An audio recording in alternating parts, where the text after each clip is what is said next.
Hello everyone, आप सभी का हमारे चैनल पे स्वागत है बच्चों। आज के वीडियो में हम most important model paper solve करने वाले हैं और यहाँ से बहुत सारे क्वेश्चन कल के एग्जाम में आपको देखने को मिलेंगे। वीडियो को लाइक कर दो क्योंकि आप बाद में भूल जाते हो। पहले जो ऑब्जेक्टिव क्वेश्चन है कोशिश करना है कि आप उनका आंसर सीरियल से दो। ठीक, सबसे पहले क्वेश्चन पे आ जाते हैं। ठीक, ऑब्जेक्टिव क्वेश्चन में क्या बोल रहे हैं? प्रकाश के परावर्तन के नियम सदैव सत्य होते हैं। किन पर? केवल अवतल दर्पण के लिए, केवल उत्तल दर्पण के लिए, केवल समतल दर्पण के लिए। तो सबके लिए होता है भाई, किसी स्पेशल थोड़ी ना है, सभी के लिए होता है। नेक्स्ट क्वेश्चन है, किसी वस्तु का आवर्धित काल्पनिक प्रतिबिंब बन सकता है? किसमें? आवर्धित बोला है और काल्पनिक बोला है, वास्तविक नहीं है। तो वो कहाँ बनता है? वो बनता है अवतल दर्पण में। वो कहाँ बनता है बच्चों? अवतल दर्पण में। कह रहे अत्यधिक उच्च प्रतिरोध वाला पदार्थ क्या कहलाता है? ऐसा पदार्थ जिसका प्रतिरोध बहुत ज्यादा है वो क्या कहलाता है? विद्युत रोधी कहलाता है। क्या कहलाता है बच्चों? जिसका प्रतिरोध बहुत ज्यादा होता है वो विद्युत रोधी कहलाता है। आगे बढ़ते हैं। विद्युत शक्ति की इकाई क्या है? विद्युत शक्ति का जो मात्रक होता है वो होता है वाट। वो क्या होता है बच्चों? विद्युत शक्ति का मात्रक क्या होता है? वाट होता है। कह रहे किसी विद्युत केतली में प्रवाहित धारा 3 गुनी कर देने पर केतली में उत्पन्न ऊष्मा की मात्रा कितनी गुनी हो जाएगी? तो 3 गुनी बोला है ना, तो 3 को 3 से गुणा कर दो तो उसका और 3 गुना हो जाएगा, 9 गुनी हो जाएगी। 3 थी और 9। एक व्यक्ति दूर स्थित वस्तुओं को स्पष्ट रूप से देखने में असमर्थ है, उसे नेत्र में कौन सा दोष होगा? देखो, अगर दूर की वस्तु है वो नहीं देख पा रहा है, यानी कि उसको निकट दृष्टि दोष है। उल्टा, अगर निकट के देख पा रहा है, दूर की नहीं देख पा रहा है, तो उसको दोष कौन सा है? उल्टा है। देखो, अगर दूर की नहीं देख पा रहा है तो निकट दृष्टि दोष। ठीक है, दूर की देख पा रहा है, पास की नहीं देख पा रहा है तो दूर दृष्टि दोष। ठीक है, नाम का उल्टा हो जाएगा, काम का उल्टा होगा। तो दूर की नहीं देख पा रहा है, निकट दृष्टि दोष। ठीक है, निकट बिंदु खिसक गया है उसका। आगे बढ़ो। कह रहे हैं एक अवतल दर्पण किसी वस्तु का वास्तविक, उल्टा और अत्यधिक छोटा प्रतिबिंब बनाता है। वस्तु की स्थिति कहाँ पे होगी? देखो, जब वस्तु की स्थिति बहुत दूर पे होती है, अनंत पे होती है, तो वस्तु का वास्तविक उल्टा प्रतिबिंब बनता है और बहुत ही छोटा प्रतिबिंब बनता है। कब? जब वस्तु बहुत दूर पे हो, अनंत पे हो। नेक्स्ट क्वेश्चन है, कह रहे कार्बन को वायु में जलाने पर कार्बन डाइऑक्साइड गैस का बनना किसका उदाहरण है? देखो, कार्बन को हम वायु में जलाते हैं, ठीक है, तो क्या बनता है बच्चों? कार्बन डाइऑक्साइड बनता है। तो दो अभिकारक हैं, एक उत्पाद है, तो कौन सा अभिक्रिया है ये? संयोजन अभिक्रिया का उदाहरण है। किसका अभिक्रिया का उदाहरण है? संयोजन अभिक्रिया का उदाहरण है। आगे बढ़ो। कह रहे हैं जिंक चूर्ण पर तनु सल्फ्यूरिक अम्ल की अभिक्रिया से कौन सी गैस निकलती है? देखो, जिंक क्या है? हमारा मेटल है, धातु है। धातु पर जब हम अम्ल की अभिक्रिया करते हैं कौन सी गैस निकलती है? हाइड्रोजन गैस निकलती है। नेक्स्ट क्वेश्चन है, कह रहे हैं सामान्य तापक्रम तथा दाब में द्रव के रूप में पाई जाने वाली अधातु कौन सी है? तो वो है ब्रोमीन। ठीक है, सामान्य अवस्था में, द्रव अवस्था में अधातु मिलती है ब्रोमीन। ब्रोमीन एक लिक्विड फॉर्म में धातु है। आगे बढ़ते हैं। कह रहे प्रोपेनॉन, प्रोपेनॉन में क्रियात्मक समूह क्या है? देखो, ऑल होता तो OH लगा दे, ओइक अम्ल होता तो OOH लगा दे। ठीक है, ओ नॉन होता, ठीक है, तो ये देखो, ये क्या एल्डिहाइड ग्रुप ये होता है। अब नॉन बोला है तो कीटोनिक ग्रुप है, C डबल बॉन्ड O, सही होगा। आगे बढ़ते हैं। कह रहे कॉलम ए में दिए गए यौगिक का सुमेलन कॉलम बी से कीजिए। ठीक है, कॉलम बी से कीजिए। अब देखो, एल्डिहाइड कहाँ होगा? एल्डिहाइड, तो एल्डिहाइड आपका क्या होगा? CHO ग्रुप होता है ना। और एल्काइन, एल्काइन क्या हो? ट्रिपल, दूसरे का यहाँ हो जाएगा, ट्रिपल बॉन्ड दिख रहा है, एल्काइन। उसके बाद कार्बोक्सिलिक अम्ल COOH, ये हो गया। उसके बाद हेलो एल्केन, जो क्लोरीन है, ब्रोमीन है, आयोडीन है, वो हेलोजन में आते हैं, हेलोजन तत्व के ग्रुप है, तो ये है हेलो एल्केन, सारे सिंगल बॉन्ड होंगे। और एल्डिहाइड आपका ये हो जाएगा, ये इसका आपका सही मिलान है। कह रहे कार्बन परमाणु की संयोजकता कितनी होती है? कार्बन परमाणु, कार्बन का परमाणु क्रमांक होता है 6, पहली कक्षा में 2, दूसरे में आ गया 4, तो कितनी होती है बच्चों? 4 होती है। कार्बन की संयोजकता 4 होती है। आगे बढ़ो। कह रहे हैं वह जैव प्रक्रम जिसके द्वारा हानिकारक पदार्थों का निष्कासन शरीर से होता है। जैसे हम पेशाब कर देते हैं, पेशाब से हमारे शरीर के जो भी हानिकारक पदार्थ हैं, वर्ज्य पदार्थ हैं, वो बाहर निकल जाता है। तो वो प्रोसेस का नाम क्या है? वो है उत्सर्जन। वो क्या है बच्चों? वो है उत्सर्जन। नेक्स्ट क्वेश्चन क्या बोल रहा है? प्रकाश संश्लेषण के दौरान निम्न में से कौन सी एक क्रिया नहीं होती है? तो देखो, क्लोरोफिल द्वारा प्रकाश ऊर्जा को अवशोषित किया जाता है, ये होता है। प्रकाश ऊर्जा को रासायनिक ऊर्जा में परिवर्तित करता है, ये भी होता है। कार्बन डाइऑक्साइड का कार्बोहाइड्रेट में अपचयन होता है, ये भी होता है। फिर बोल रहा है ग्लूकोज का पायरुविक अम्ल विखंडन, ये नहीं होता है, और ये हमारा सही उत्तर हो जाएगा इस प्रश्न का। ठीक, कह रहे कार्बन परमाणु की संयोजकता कितनी होती है? अभी मैंने बताया था 4 होती है। मेंडल ने अपने प्रयोग में किस पौधे पे किए थे? तो वो उन्होंने किए थे मटर के पौधे पर। मेंडल ने किस पे किए थे बच्चों प्रयोग अपना? मटर के पौधे पर। आगे बढ़ते हैं, कह रहे निम्न में से किस पौधे में पुष्प एक लिंगी होता है? तो पपीता जो होता है बच्चों, वो एक लिंगी पुष्प है।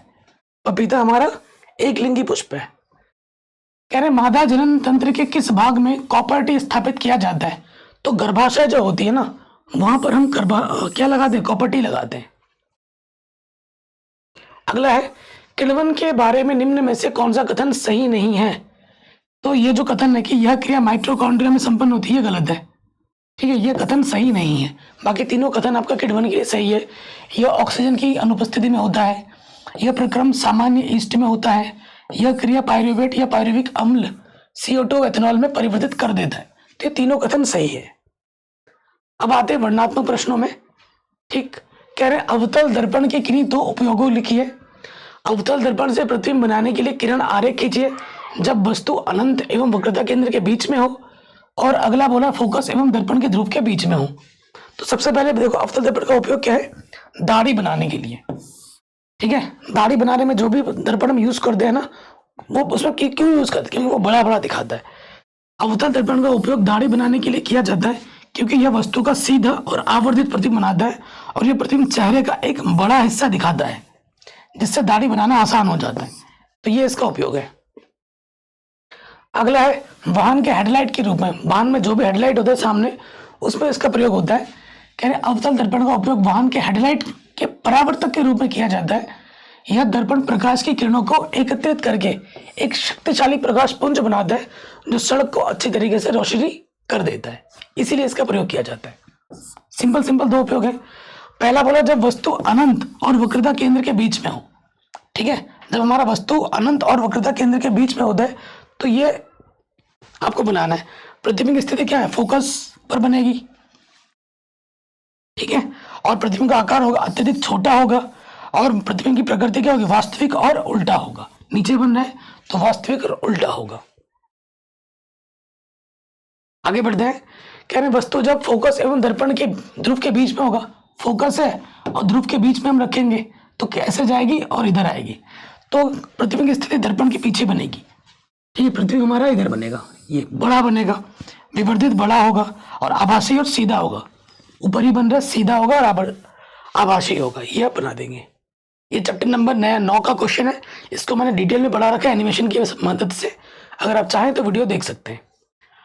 अगला क्वेश्चन है, देखो ये जो न्यूमेरिकल है बच्चों, ये मैंने ऑलरेडी करा रखा है 1.5 घंटे वाली वीडियो में, लिंक्स मिलेगी डिस्क्रिप्शन में, जाके देख लेना। कह रहे अपवर्तन के नियम क्या है? ठीक है, 3 सेंटीमीटर की वस्तु उत्तल लेंस के मुख्य अक्ष के लंबवत रखी हुई है। फोकस दूरी 30 सेंटीमीटर और उत्तल लेंस की फोकस दूरी प्लस में होती है। लेंस से वस्तु की दूरी 10 सेंटीमीटर है। प्रतिबिंब की स्थिति, आकार एवं प्रकृति ज्ञात कीजिए। क्या हम इस प्रतिबिंब को पर्दे पर देख सकते हैं? ये भी हमसे पूछा गया है। तो देखो सबसे पहला नियम क्या होता है? आपतित किरण, अपवर्तित किरण और आपतन बिंदु, अभिलंब सब एक ही तल में होते हैं। उसके बाद किन्हीं 2 माध्यम के लिए एक ही रंग के प्रकाश के लिए आपतन कोण की ज्या साइन आई और अपवर्तन कोण की ज्या साइन आर का जो अनुपात होता है वो एक नियतांक होता है। साइन आई बट्टे साइन आर एक नियतांक होता है, जिसे हम स्नेल का नियम भी कहते हैं। ये नियम आपको लिख देना है, और हो सके तो ये चित्र भी आपको बना देना है। ठीक है, वेरी इंपॉर्टेंट है। उसके बाद ये जो न्यूमेरिकल है, ये मैंने ऑलरेडी करा रखा है 1 शॉट वीडियो में, जाके देख लीजिएगा। अगर आता है तो अच्छी बात है, नहीं आता तो देख लीजिएगा। ठीक, अगले क्वेश्चन पे आ जाओ।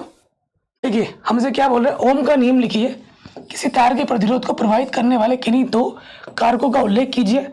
400 वाट का बल्ब 200 वोल्ट के विद्युत स्रोत से जुड़ा हुआ है, केवल 5 मिनट उपयोग में लाया जाता है। बल्ब में प्रवाहित धारा और उसमें उत्पन्न ऊष्मा की भी गणना कीजिए। ये वाला जो न्यूमेरिकल है और जितने भी इंपॉर्टेंट न्यूमेरिकल है, मैं बच्चों को बोलता हूँ भाई ये क्वेश्चन कर लो, ये 1.5 घंटे की वीडियो देख लो, उन्हें और क्वेश्चन चाहिए और चाहिए।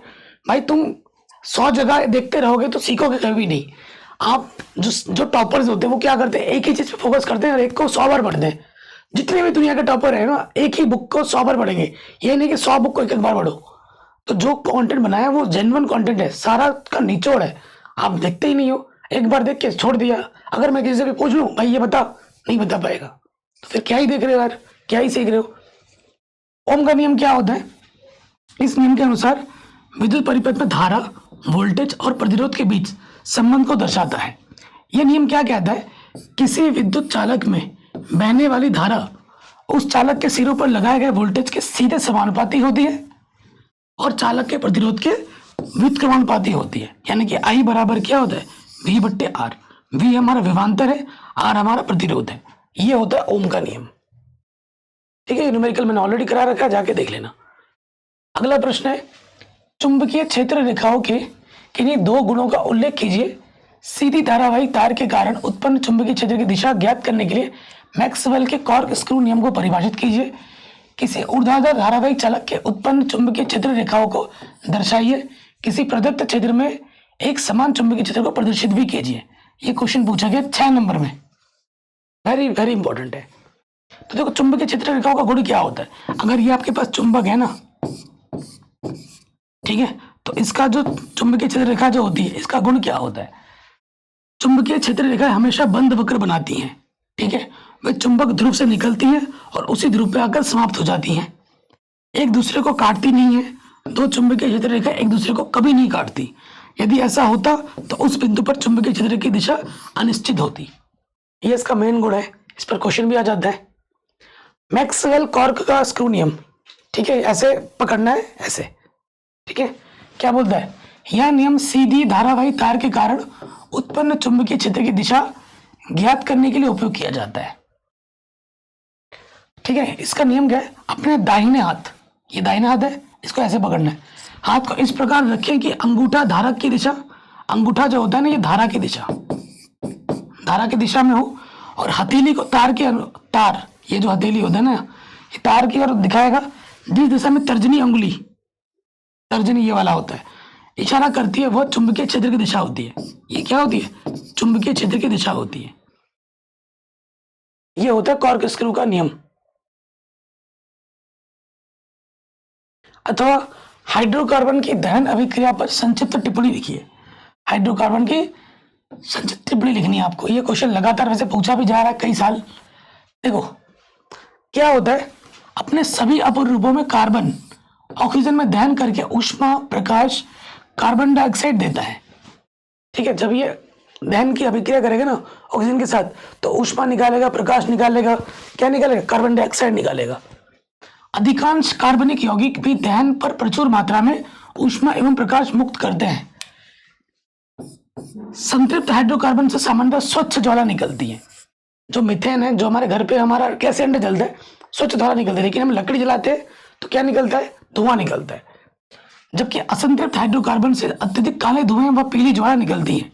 उदाहरण के लिए किसी हाइड्रोकार्बन के दहन का सामान्य रासायनिक सूत्र यह होता है: CxHy plus X plus Y बट्टा 4O2 XCO2 प्लस Y बट्टे 2 H2O। मीथेन के लिए अगर हम देखें, ठीक है, मीथेन के लिए यह समीकरण आपका आ जाएगा। X की जगह 3 रखा और Y की जगह 8 रख दो इस समीकरण में। और ये हमें आपका देखो, X की जगह 3 रखा है, Y की जगह 8 रखा है, इस समीकरण में रख दो, ये समीकरण आपको मिल जाएगा। कह रहे हैं निम्नलिखित समीकरणों को संतुलित कीजिए। ठीक है, संतुलित करने के लिए मैंने अलग से वीडियो बना रखा है और हर साल एग्जाम में आता ही आता है। देखिए, ये इसको पहले खोल लो, CO2H2 तो उसके अंदर गुणा हो गया। ये क्या है? CO2, ये CaCO3 और ये हमारा है H2O। ठीक, अब देखिए आप, कैल्शियम इधर एक बार है, इधर भी एक बार है, ऑक्सीजन इधर 2 बार और ये 3, इधर 2 बार और 2 4 बार है, इधर 3 और 1 4 बार है, ठीक हो गया। हाइड्रोजन कितना है यहाँ पर, 2 बार है, उधर भी हाइड्रोजन 2 बार है, 3 और 1 4, 3 और 1 4, ठीक है। Hydrogen 2, hydrogen 2, calcium 1, calcium 1, carbon 1, carbon 1, तो ये पहले से ही संतुलित है ये वाला, ठीक है। उसके बाद यहाँ देखिए कार्बन 1 है, कार्बन 1 है, ऑक्सीजन 2 है, ऑक्सीजन 2, और ये एक 3 हो गया ऑक्सीजन, ठीक है। हाइड्रोजन यहाँ पर कितना है, 4 बार है, और यहाँ हाइड्रोजन 2 बार है, तो 2 को 4 बनाने के लिए हम क्या करेंगे, हम यहाँ पर 2 से गुणा कर देंगे, तो ये 2 दूनी 4 हो गया, 4 हाइड्रोजन हो गया। ऑक्सीजन कितना हो गया, 2, और ये 2 4, ये ऑक्सीजन कितना है 2, 2 को 4 बनाने के लिए 2 से गुणा कर दो। अगला क्वेश्चन है, हमसे ये बोला जा रहा है कि Fe+CuSO4, FeSO4 प्लस Cu में अभिकारक तथा उत्पाद के नाम बताइए। अभिकारक क्या है, उत्पाद क्या है। अभिकारक क्या होता है, इस तरफ अभिकारक होता है और इस तरफ हमारा उत्पाद होता है, और इस तरफ हमारा क्या होता है, अभिकारक होता है। सिंपल सा क्वेश्चन है। तो अभिकारक हमारा Fe है, CuSO4 है, और उत्पाद हमारा क्या है, FeSO4 और कॉपर है। सिंपल। नेक्स्ट कह रहे ऊष्मीय अपघटन अभिक्रिया का एक उदाहरण दीजिए, और केवल रासायनिक समीकरण लिखना है। ऊष्मीय अपघटन, एक उदाहरण जैसे सिल्वर ऑक्साइड का ऊष्मीय अपघटन हो रहा है, ये हमारा क्या है, सिल्वर ऑक्साइड है Ag2O, तो अपघटन क्या हो रहा है, ऊष्मा के द्वारा अपघटन हो रहा है Ag+O2 में। केवल समीकरण देना है कि निम्नलिखित यौगिक का IUPAC नाम बताइए, क्या होगा। देखिए इस पे कितने कार्बन है, 1 2 3 कार्बन है। 3 कार्बन पे क्या होता है बच्चों, प्रोप, और ट्रिपल बॉन्ड है यानी कि आइन, तो ये क्या हो जाएगा, प्रोपाइन। ये क्या होगा, प्रोपाइन होगा। यहां देखिए कितने कार्बन है, 1 2 3, ठीक है। एल्डिहाइड ग्रुप लगा हुआ है, CHO अल जुड़ेगा, ये ब्यूट, ब्यूट एल्डिहाइड ग्रुप में अल लग जाए नाम के बाद में, तो ये क्या होगा, ब्यूटेनल, ब्यूटेनल, ये हमारा सही उत्तर हो जाएगा। अगला क्वेश्चन हमसे क्या बोल रहे हैं, कार्बन के कौन से 2 विशिष्ट गुणधर्म हैं जिनके कारण कार्बन असंख्य यौगिक बना सकता है। तो उसका 2 मस्त गुण है, एक तो श्रृंखला है और एक है चतुसंयोजकता। ये 2 फेमस गुण के कारण कार्बन बहुत लंबी श्रृंखला बना लेता है।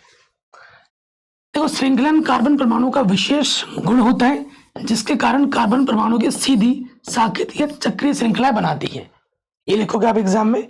उसके बाद चतुसंयोजकता के कारण कार्बन अपने ही परमाणुओं के साथ ऐसे ऐसे एकल द्वि त्रि सहसंयोजक आबंध बनाते हैं, और इसी गुणों के कारण, ठीक है, उपयुक्त कारणों से कार्बन बहुत अधिक संख्या में यौगिक बनाता है, और अतः हमारे चारों ओर कार्बनिक यौगिकों की विशाल संख्या दिखाई देती है।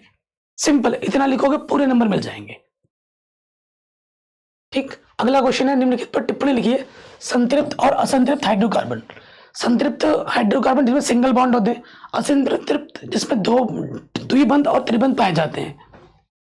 तो जिन हाइड्रोकार्बन में सभी कार्बन परमाणुओं के बीच केवल एकल बंध होते हैं, उन्हें हम संतृप्त हाइड्रोकार्बन कहते हैं। इन हाइड्रोकार्बन में हाइड्रोजन की अधिकतम मात्रा होती है। इन हाइड्रोकार्बन की प्रतिक्रियाशीलता कम होती है। उदाहरण मीथेन, इथेन, प्रोपेन। ठीक है। असंतृप्त क्या होते हैं, जिन हाइड्रोकार्बन में कम से कम एक कार्बन द्विबंध या त्रिबंध होता है, उन्हें हम असंतृप्त हाइड्रोकार्बन कहते हैं। इन हाइड्रोकार्बन में हाइड्रोजन की मात्रा कम होती है। इन हाइड्रोकार्बन की प्रतिक्रियाशीलता बहुत ज्यादा होती है। उदाहरण के लिए एथिलीन, एसिटिलीन, एथाइन, है ना, ये हो जाएंगे। संचारण क्या होता है, संचारण एक विद्युत रासायनिक प्रक्रिया है जिसमें धातु और मिश्र धातु मुख्य रूप से ऑक्साइड, हाइड्रोक्साइड और जलीय लवणों में परिवर्तित हो जाते हैं। उदाहरण के लिए संचारण के कारण तत्वों या मिश्र धातुओं का ह्रास होता है। उदाहरण के लिए लोहे के संचारण को जंग लगना कहा जाता है। यह संचारण का आपका उदाहरण हो जाएगा। अवक्षेपण अभिक्रिया क्या होती है, एक रासायनिक अभिक्रिया जिसमें एक विलयन से घुलित पदार्थ अवक्षेप के रूप में, ठीक है, अवक्षेप के रूप में अलग होता है, उसे हम अवक्षेपण अभिक्रिया कहते हैं। या उस रासायनिक अभिक्रिया, कोई भी रासायनिक अभिक्रिया के दौरान कोई अवक्षेप हमें मिल जा रहा है, उसे हम अवक्षेपण अभिक्रिया कहेंगे। उदाहरण के तौर पर बेरियम क्लोराइड और सोडियम सल्फेट के विलयन को मिलाने पर बेरियम सल्फेट का अवशेष प्राप्त होता है। ठीक है, बेरियम क्लोराइड है BaCl2, आप मिलाओगे सोडियम सल्फेट, ठीक है, Na2SO4, तो आपको क्या मिलेगा? आपको मिलता है बेरियम सल्फेट BaSO4। ठीक है, ये हमारा सफेद अवक्षेप होता है। और अगला क्या हो जाता है? 2NaCl अलग हो जाता है, 2NaCl अलग हो जाता है। ये इसके उदाहरण है। अवक्षेपण अभिक्रिया का उपयोग किस लिए होता है? अशुद्धियों को हटाने के लिए होता है, यौगिकों को शुद्ध करने के लिए होता है और रंगों को बनाने के लिए होता है अवक्षेपण अभिक्रिया का उपयोग। या फिर प्लास्टर ऑफ पेरिस का गुण तथा दो उपयोग लिखिए। प्लास्टर ऑफ पेरिस का गुण क्या है? जल्दी जमाना। प्लास्टर ऑफ पेरिस पानी के साथ मिलाने पर जल्दी जम जाता है, यह 5-10 मिनट में कठोर भी हो जाता है। क्या बनाता देता है? जिप्सम बना देता है। मोल्डिंग में प्लास्टर ऑफ पेरिस को किसी भी आकार में ढाला जा सकता है। यह विभिन्न प्रकार की मूर्तियां, कलाकृतियों को बनाने के लिए उपयोगी होती हैं। सफेद रंग के लिए प्लास्टर ऑफ पेरिस सफेद रंग का होता है। यह इसे विभिन्न प्रकार की सजावट के लिए उपयोगी बनाता है। उसके साथ साथ कम लागत का होता है। प्लास्टर ऑफ पेरिस अपेक्षाकृत कम लागत वाला भी पदार्थ होता है, इसीलिए इन सब का उपयोग इन सब में किया जाता है। नेक्स्ट, दो उपयोग क्या है? फ्रैक्चर में, टूटी हुई हड्डी को जोड़ने में, कला और शिल्पकला में, मूर्ति वगैरह बनाने में इसका उपयोग होता है। अपने शब्दों में वर्णन कर सकते हो। कह रहे हैं क्षार और अम्ल से आप क्या समझते हैं? दैनिक जीवन में पीएच के दो उपयोग लिखिए। ठीक है, क्षार क्या होता है? क्षार वे पदार्थ होते हैं जो पानी में घुलने पर हाइड्रोक्साइड आयन देते हैं, OH नेगेटिव आयन देते हैं। क्षारों का जो स्वाद होता है वो कड़वा होता है और ये स्पर्श करने पर चिकने होते हैं। क्षारों का जो पीएच मान होता है वो 7 से ज्यादा होता है। ठीक है, कुछ सामान्य क्षारों में सोडियम हाइड्रोक्साइड, पोटेशियम हाइड्रोक्साइड और कैल्शियम हाइड्रोक्साइड शामिल है। ये मतलब उदाहरण हो गए, ये क्षार होते हैं। अम्ल क्या होते हैं? अम्ल वे पदार्थ होते हैं जो पानी में घुलने पर H पॉजिटिव आयन देते हैं।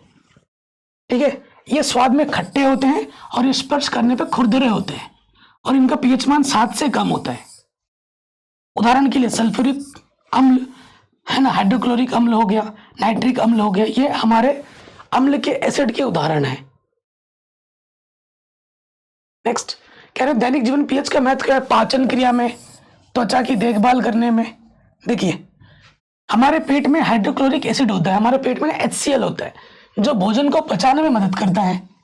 हाइड्रोक्लोरिक अम्ल का जो पीएच मान 1 से 2 के बीच में होता है हमारे पेट में।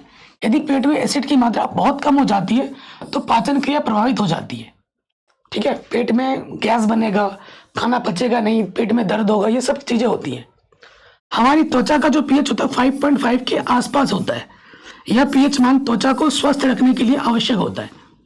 यदि त्वचा का पीएच मान असंतुलित हो, कम या ज्यादा हो जाए, त्वचा पर मुहासे होने लगते हैं, रैशेस पड़ जाते हैं, अन्य समस्या उत्पन्न होने लगती हैं। ठीक है, कह रहे हैं पोषण किसे कहते हैं? स्वपोषी पोषण, परपोषी पोषण का उपयुक्त उदाहरण सहित वर्णन करना है आपको।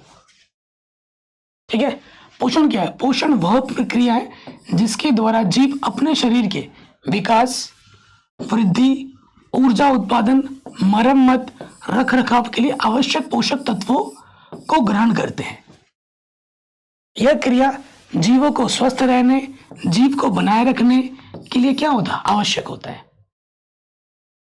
स्वपोषी पोषण होता है और विषमपोषी पोषण होता है। स्वपोषी पोषण वह पोषण होता है जिसमें जीव स्वयं अपना भोजन खुद बनाते हैं। उदाहरण के लिए पौधे प्रकाश संश्लेषण की क्रिया द्वारा अपना भोजन बनाते हैं। इस प्रक्रिया में पौधे सूर्य के प्रकाश, पानी और कार्बन डाइऑक्साइड का उपयोग करके ग्लूकोज और ऑक्सीजन का उत्पादन करते हैं। ग्लूकोज पौधे को ऊर्जा प्रदान करता है और उनके विकास में भी मदद करता है। तो यह है स्वपोषी पोषण का उदाहरण। परपोषी पोषण क्या होता है? परपोषी पोषण वह पोषण प्रक्रिया है जिसमें जीव अपना भोजन दूसरों से प्राप्त करते हैं, दूसरे पेड़ पौधों से प्राप्त करते हैं, जीवों से प्राप्त करते हैं। उदाहरण के लिए जानवर, मनुष्य। जानवर पौधे या अन्य जानवरों को खाकर अपना भोजन प्राप्त करता है।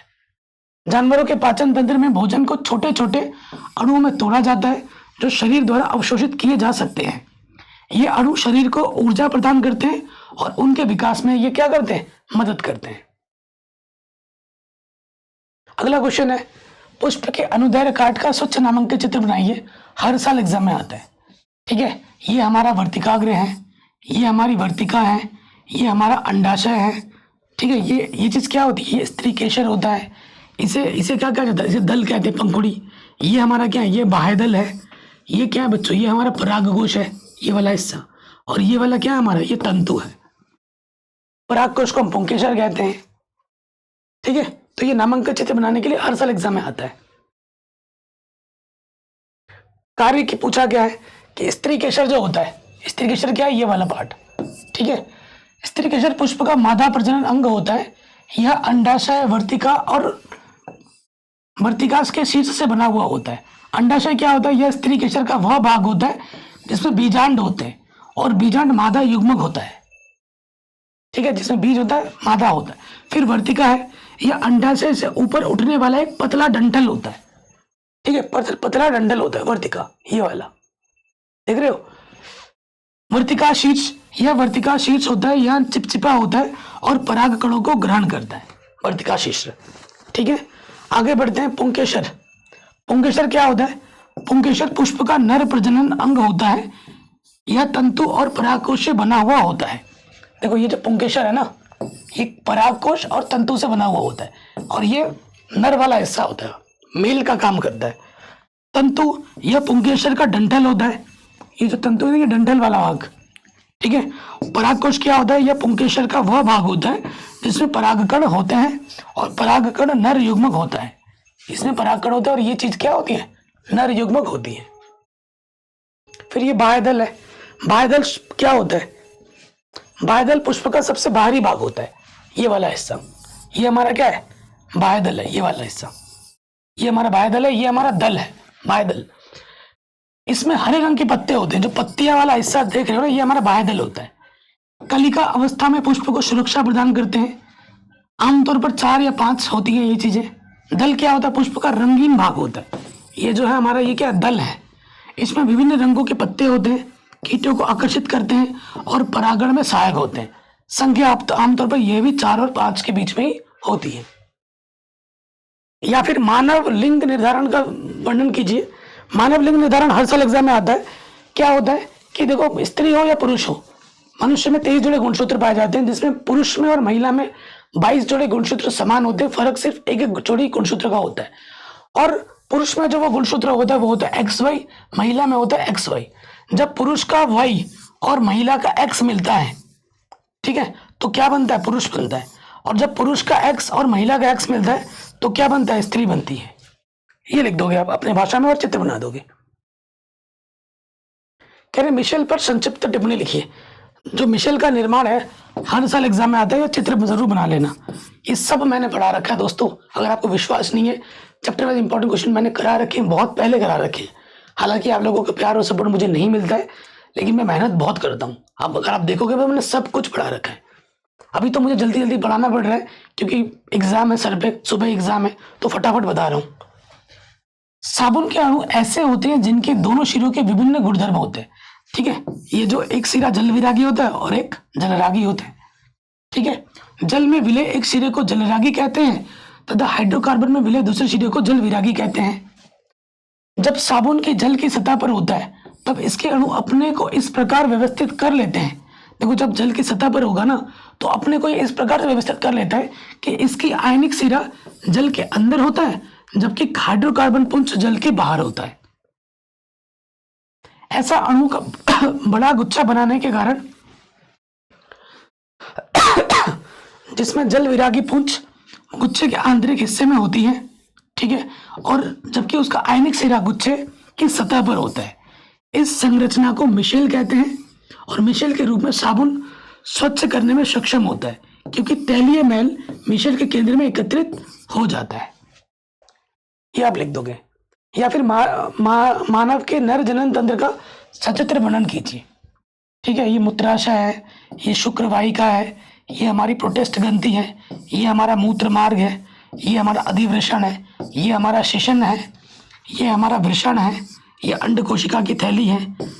ठीक है, ये हमारा स्तबन ऊतक है, ये हमारा वीर्यपुटिका है और ये हमारी मूत्रवाहिनी है। ये अब चित्र में बनाएंगे और इसके बारे में लिखते जाएंगे कि इसका क्या कार्य होता है। शुक्रवाहिका क्या होती है, यह पुरुषों के जनन तंत्र का प्रमुख भाग है जिसमें शुक्राणुओं का निर्माण और संचयन होता है। मूत्राशय यह एक प्रकार का पेशाब इकट्ठा करने वाला जलवाहिनी पुरुष अंग है जो मूत्र को इकट्ठा करके उसे शरीर से बाहर निकालती है। मूत्रवाहिनी यह नलिका मूत्राशय से निकलकर पेशाब को निर्माण करने वाले अंगों तक पहुंचाती है। वीर्यपुटिका, ये वीर्यपुटिका क्या होता है? यह पुरुषों के जनन तंत्र का एक महत्वपूर्ण अंग है जिसमें वीर्य का निर्माण होता है, स्पर्म का निर्माण होता है। यहाँ पर प्रोटेस्ट ग्रंथि क्या होती है? ये एक छोटा ग्रंथि है जो वीर्य को बनाए रखने और उसको निर्माण करने में मदद करता है। मूत्र मार्ग, यह एक प्रकार का नलिका है जो मूत्र को शरीर से बाहर निकालने के लिए उपयुक्त होता है। अधिवृषण क्या होता है? ठीक है, यह एक उत्पन्न अंग है जो सीमेन को गर्भाशय के आसपास रखकर वीर्य को सुरक्षित रखता है। स्तंभ ऊतक, यह ऊतक एक समुद्री होता है जो लिंग को स्तंभित और हिलाने में सहायता करती है।